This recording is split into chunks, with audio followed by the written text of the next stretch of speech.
आसिफ और वहीद की दोस्ती बहुत पुरानी और पक्की थी। वह हर काम इकट्ठे ही करते थे। होमवर्क तो मिलकर करते ही थे, खाना भी एक साथ ही खाते थे। उन दोनों के घर जो साथ साथ थे। एक दिन आसिफ ने वहीद से अपनी दोस्ती को आजमाने की कोशिश की और उससे कहा, वो देखो सूरज निचली सतह पर आया हुआ है। उस पर उसने कहा कि ये तुम्हारा वहम है, वरना ऐसी कोई बात नहीं।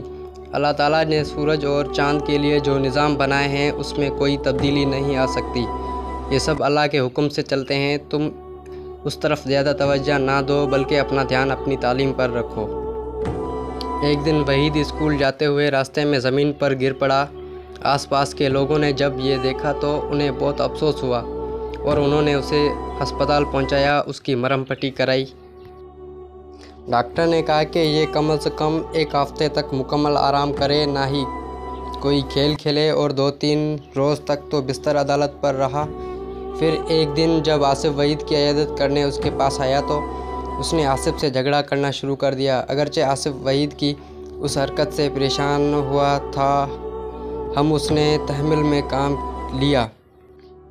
जब अस्पताल से छुट्टी करके वो घर पहुंचा तो आसिफ ने वहीद से बड़े प्यार से पूछा कि बताओ, उस दिन क्या बात हुई थी कि तुम मेरे साथ झगड़ा करने लगे थे।